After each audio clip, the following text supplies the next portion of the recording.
Wali dongane mandi terus wong kepen sugih marani kiai, kepen wayoh marani kiai, kepen jabat marani kiai. Terus ngekei dhuwit. Mari hisab tok mergo duit sudah dikonversi sebagai materi. Mulane beliau pernah menangis, aku soleh-soleh ku ngene golek. Intinya semua yang ditanyakan itu urusan apa? Agama. Maka kata Imam Syekh Al-Ajuri, seharusnya pertanyaan itu ya urusan agama, dan yang harus diketahui ya urusan agama. Maka orang Islam yang harus diketahui ya urusan agama. Terus kalau wau istifadah kalian gezofur, memang di depan umum itu penting supaya tidak ada al-qila wal qal. Jadi ini kan diulang-ulang bihadrati ashabi. Ini dalam ilmu hadis itu penting sekali supaya ilmu itu mutawatir. Karena kalau sampai untuk ijazah ke orang tertentu, mau aku tok sih dijazah, itu biasanya malah dibodoni. Kayak bakul, sampean tok sing tak kayak diskon. Agar wong ya domong.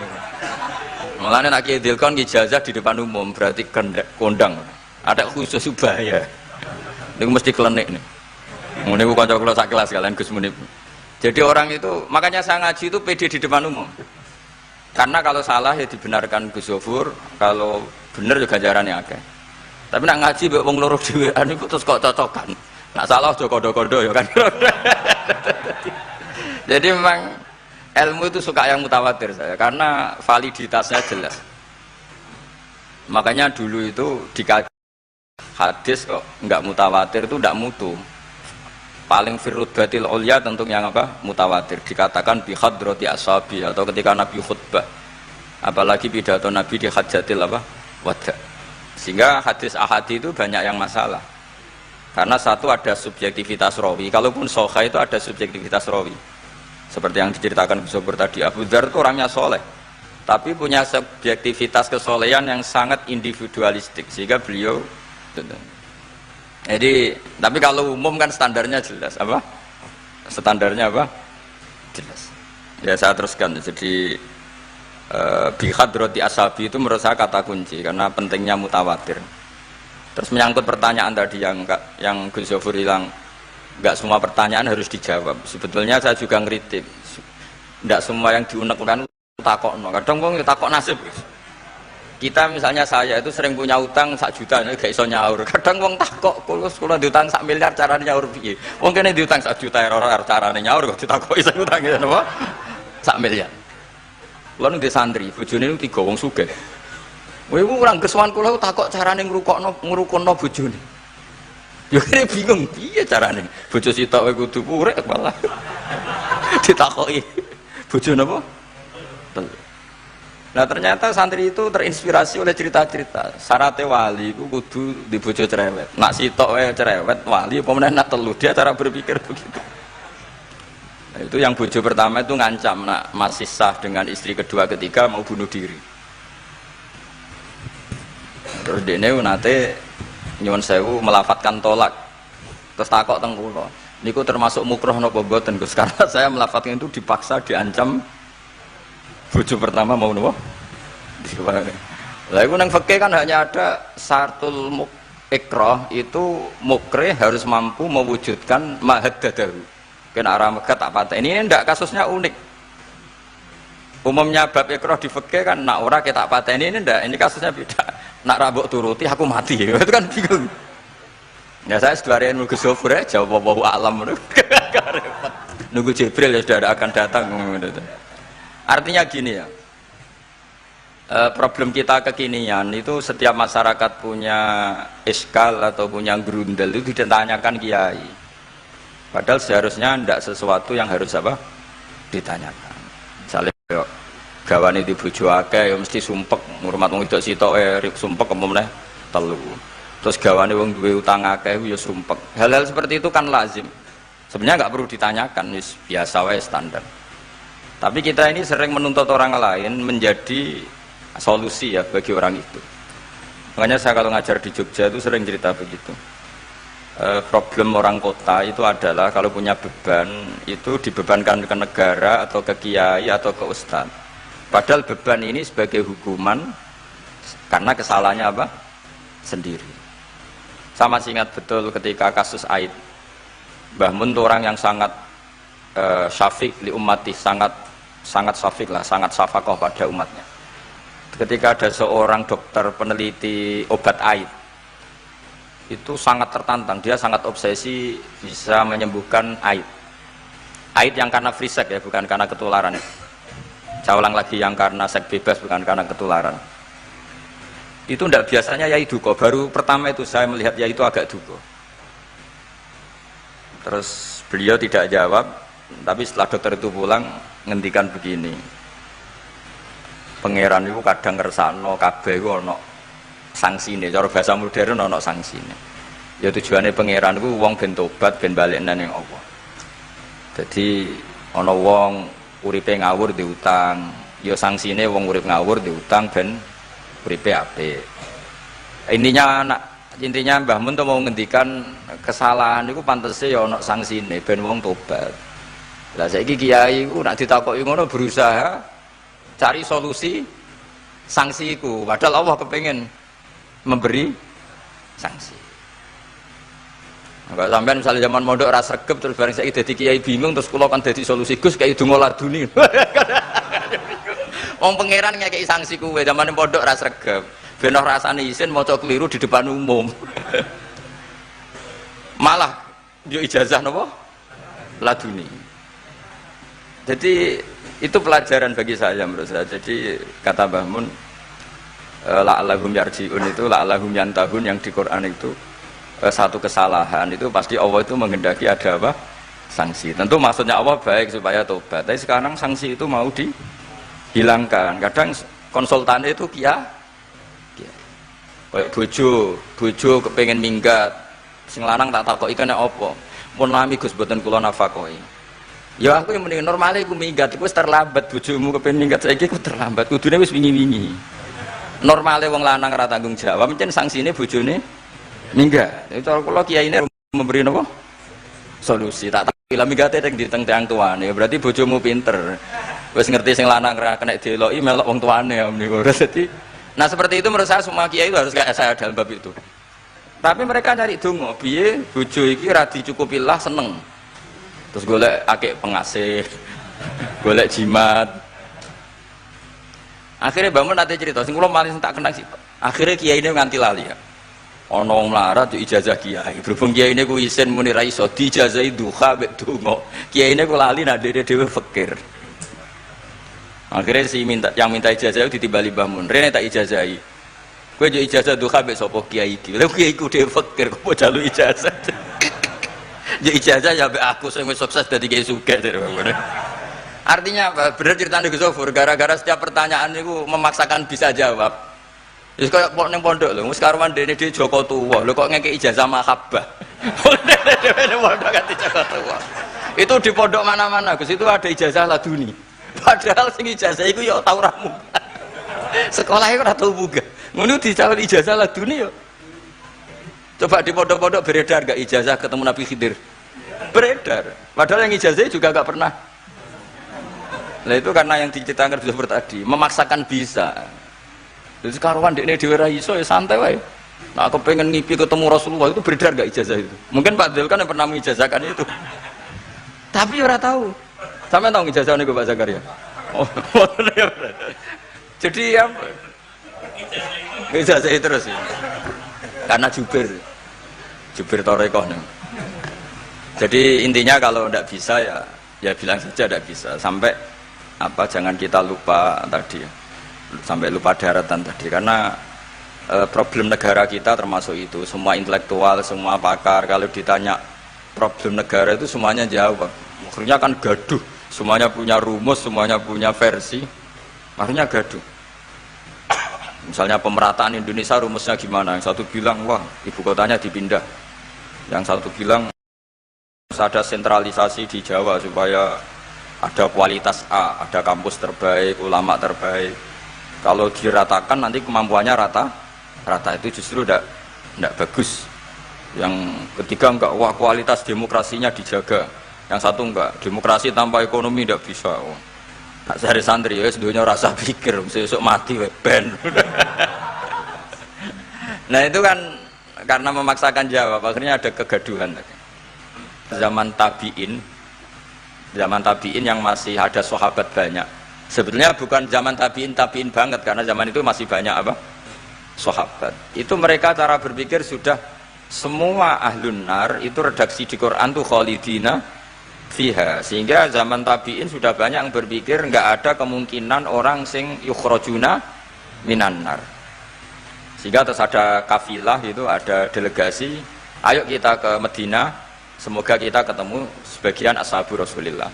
Sehingga cerita akhirnya ketemu beberapa sahabat. Di situ diceritakan ada Jabir, ada beberapa lah yang sahabat sepuh bahkan. Nah terus si Jabir ini, sahabat Jabir ini cerita kalau itu memang ada di syafaati Rasulullah Shallallahu Alaihi Wasallam. Tapi satu kontingen ini yang tetap berpikiran tidak ada syafaat itu banyak. Alasannya semua cerita tentang ahlun nar adalah khalidina fiha. Ketika Jabir masih hidup itu ya sempat terjadi debat. Loh itu yang khalidina fiha itu amma ahlun nar alladzina hum ahluha. Memang dia berhabitat neraka, memang alamatnya neraka. Kalau sehingga ini menjadi khas. Meskipun khas ini iskal, kita akan iskal karena itu di Quran tidak ada. Tidak ada maksudnya nggak ada secara sharih yang menerangkan ada kaumin sing yukhrajuna minan nar. Makanya Syekh Al-Ajuri ngendikan ciri khas ahli sunnah adalah mengimani adanya kaum sing yukhrajuna minan nar. Karena itu zaman tabi'in sudah ada polemik. Tapi tentu kita yang mengimani itu. Tapi kalau ada yang tanya di semua Quran kalau masuk neraka itu khalidina fiha, itu dijawab apa? Amma ahlun nar alladzina hum ahluha. Memang dia spesifik ahli neraka, memang dia berpenduduk neraka. Alamatnya neraka, KTP neraka, kakane neraka. Kalau kita ini ndak, KTP kita surga. Mbah-mbah kita ahli surga. Karena alamat kita sebenarnya kan surga. Nabi Adam itu kan surga alamat. Makanya saya ngaji di mana-mana itu betapa baiknya agama ini. Karena kunci surga kita sudah dikasih tahu miftahul jannah. Sementara kita tidak tahu kuncinya neraka. Jadi kena mlebu neraka itu kebangetan. Wong ora roh kuncine kok mlebu. Tapi jare kancaku, wah gak ono pintune Gus, langsung blesek. Ini problemnya itu. Tapi nek sampean mlebu neraka itu kebangetan. Karena yang kita punya kuncinya itu surga, kita tidak punya kunci neraka. Ono sing dikunci neraka mboten to? Nah, harusnya kita nggak bisa masuk neraka karena nggak punya kuncinya. Jadi kalau nak maca hadis miftahul jannah la ilaha illallah itu syukur kalau cek apike Kanjeng Nabi, wong kunci kok didudono. Itu kan luar biasa. Jadi orang memahami hadis itu. Saya ini tahadus bi nikmah, ini ada Gus Zofur, ini saya tasihkan. Wal asri demi masa, demi waktu. Saya ketika baca ayat yuridu wa bikumul yusra wala yuridu bikumul usra, dengan ayat wal asri demi waktu, itu memang luar biasa Islam itu. Coba ya, kita baca kalimat tauhid itu kan hanya butuh waktu setengah menit, mungkin tidak ada la ilaha illallah Muhammadur Rasulullah. Waktu yang sesikat itu bisa menghapus kekafiran di masa lalu. Jadi misalnya orang kafir 70 tahun itu terhapus kekafirannya hanya dengan singkat melafatkan la ilaha illallah Muhammadur Rasulullah. Dan waktu pas dia melafatkan syahadat ini momen paling dikenang ketika nanti di akhirat. Wal asr, demi waktu. Jadi artinya apa? Momen terbaik kita adalah ketika melafatkan itu. Dan kalimat itu mudah dan sah, asal belum yughorghir, belum kelerek-kelerek, sah. Dan tanpa syarat. Misalnya sholat tidak butuh suci, butuh nutupi aurat, butuh melakukan rukun dan syarat. Syahadat enggak. Lau talaffadhu kafirun biyadi syahadah, mesti apa sohat hadi syahadah. Padahal kafir urung adus ijek cerita ya betapa agama ini mudah. Ya kan, kalimat yang bisa menghilangkan kekafiran kemudian tidak banyak syarat. Coba kalau kamu mau sholat, syaratnya kan macam-macam. Mau zakat, ulama Islam. Ya terus kita harus menghindari perilaku tertentu yang perilaku itu zaman Nabi sudah sangat diperingatkan. Misalnya yang masyhur itu Khawarij. Khawarij itu kelompok yang sangat soleh secara zahir. Yes, ibadahnya kata Rasulullah laisa siyamukum kasiyamihim wa qiyamukum kami qiyamihim. Jadi puasa kamu sahabat enggak sehebat puasanya orang apa? Khawarij. Ibadah kamu tidak sebanding ibadahnya Khawarij. Tapi mereka sangat biadab. Ya murukuna minaddin murukosahmi minar ramiyah yaqra'unal Qur'an la yujawizu hana jiro. Dan diantara kesolehan yang berlebihan ini kata Nabi apa?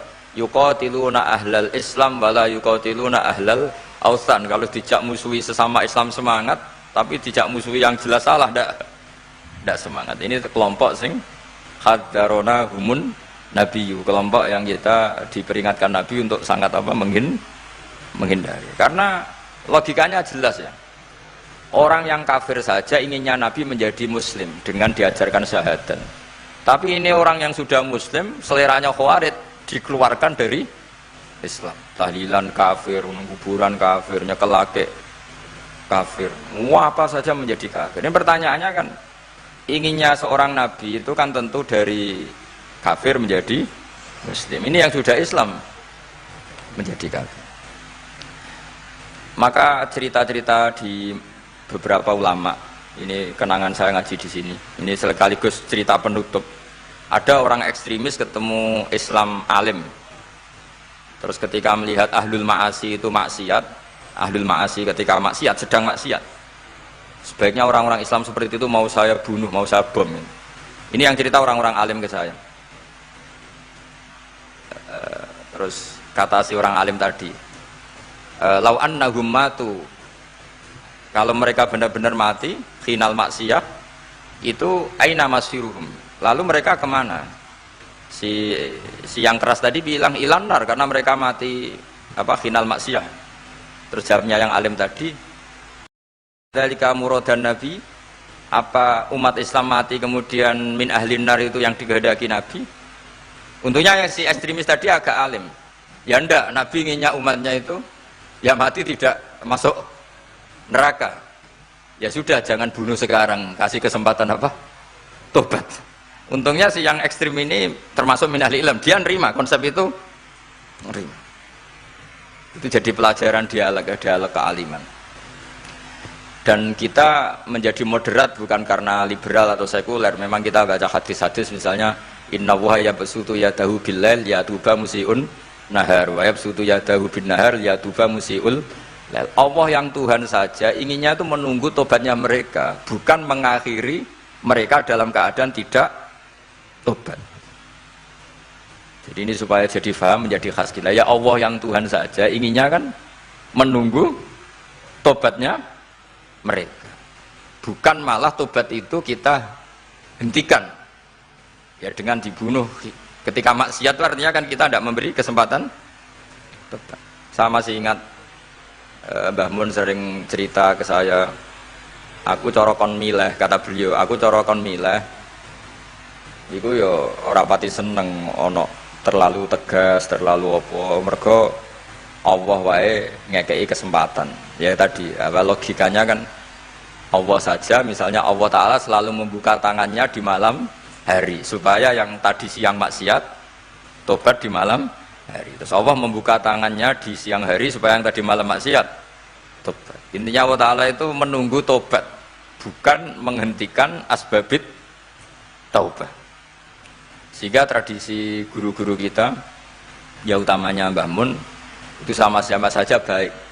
Bukan karena baik sama orang fasik, bukan. Tapi implementasi dari menunggu tobatnya orang fasik, dan tentu itu butuh tarbiyah, butuh syafaqah, butuh kasih sayang, butuh. Saya masih ingat ketika beliau baca kitab karangannya Imam Sa'roni itu, Tambihul Mukhtarin, itu diantara madzhab Imam Sa'roni itu Al-Hikmah Dolatul Mu'min, itu beliau juga menambahkan wal fasik Dolatul Mu'min.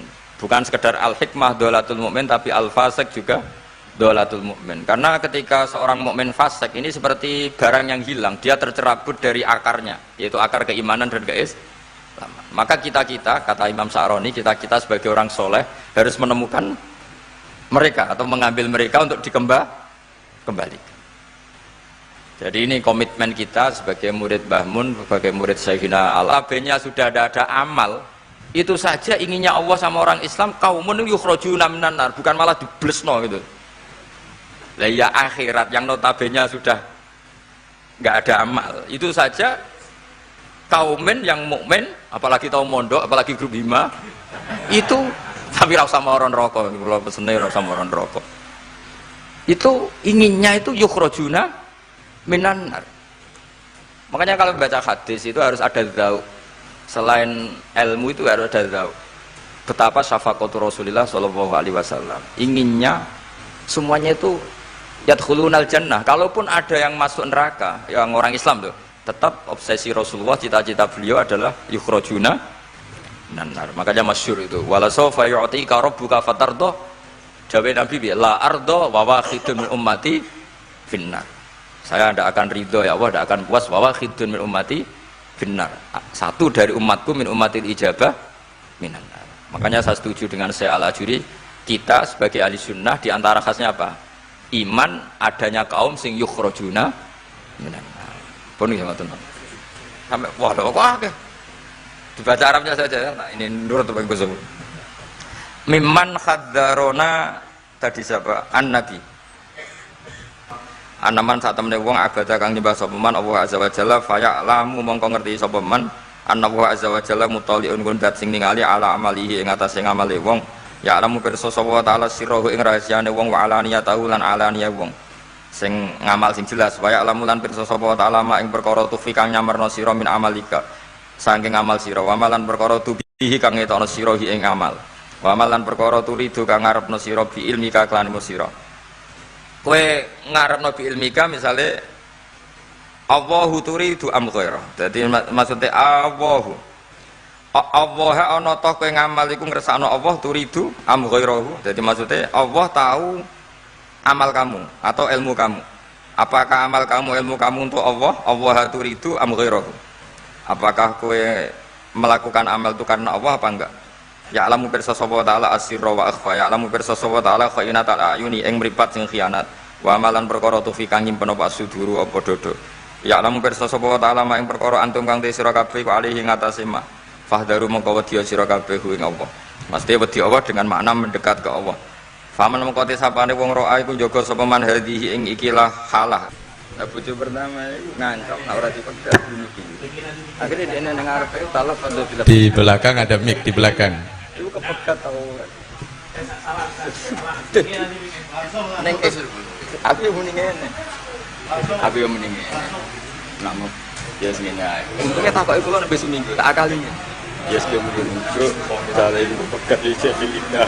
Misalnya aku nak misalnya tanggal entek, aku kan nyukur. Untungnya tanggalnya berapa? Tapi kan jawaban ngono kan, koyo gak abadi. Ono pertanyaan seperti itu.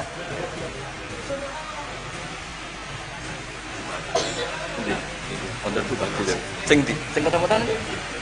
Betul? Masa udah dulu ya? Mati.